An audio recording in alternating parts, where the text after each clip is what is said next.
artistic realism kind of pays the bills.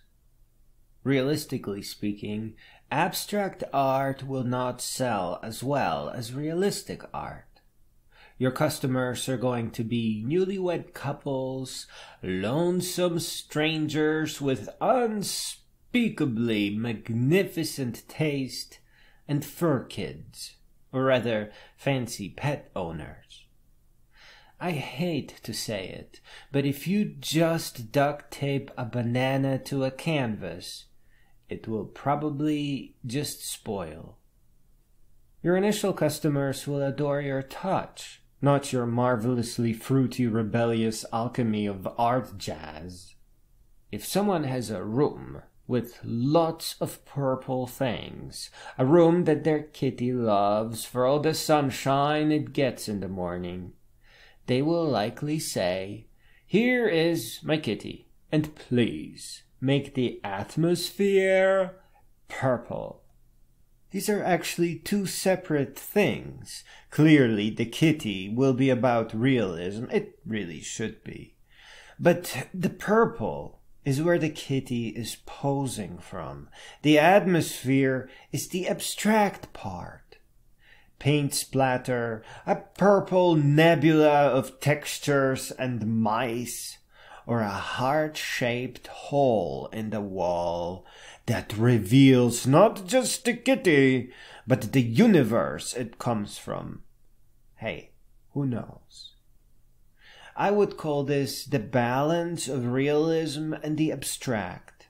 The kitty is as realistic as it gets, but all the other requests, all the customizations, are all about the abstract. Getting paid aside, realism is still very hard to resist, and it may not be a good idea to fight it.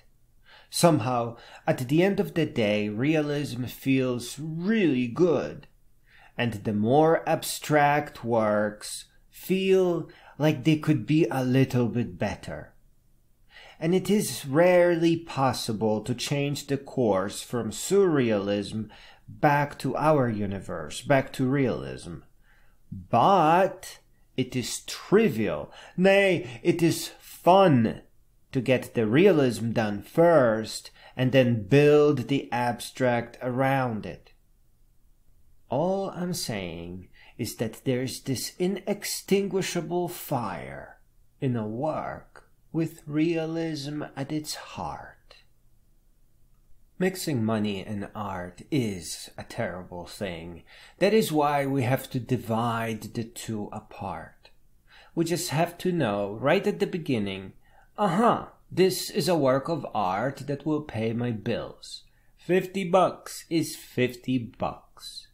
On the other end, we can say, this piece is meant for a gallery, and perhaps they will take it along to a bigger show. And this kitty comes with a bigger price tag, $50,000, plus the notepad with sketches, which is set at $75,000. Yikes. This way, art is still pure, but it can also pay the bills. Before you get around to selling art, you will probably, very likely, need a portfolio, and it has to be supremely consistent. Due to issues of copyright and fair use, which even get the artist behind the Obama Hope poster in hot water, you must choose carefully. Personally, I recommend that you settle on 9 realistic portraits with a consistent abstract finish or twist or flourish. Your portfolio is just a website with those 9 works. You will need a .com name, which is about $12 per year. This will allow you to switch services. You can redirect to Dribbble first, then set up a proper website, and then move somewhere else without anybody holding that name hostage. When setting up accounts on websites that offer custom portraits, places where you can sell your work, I think you will find that even before they ask you for your bank details, they will want to see or glance at your portfolio. So the first step is 9 consistent portraits that will show your customers and any galleries that may be interested exactly what to expect from you. Reddit Gets Drawn has a fantastic clause in their rules.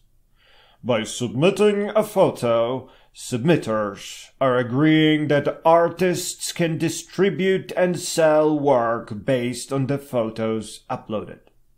The only tiny drawback I can see here is other artists selling works or holding works in their portfolio based on the same model and pose. I don't think that this is a big problem, but you can also paint your own selfies, and that will be perfectly unique.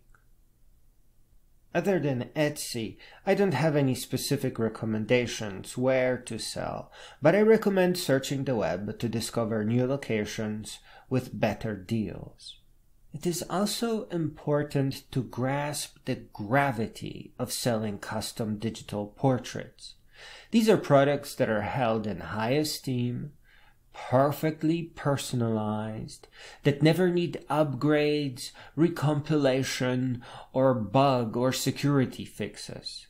Selling custom portraits online is superior to spending days writing custom code that demands frequent maintenance and occasional security audits.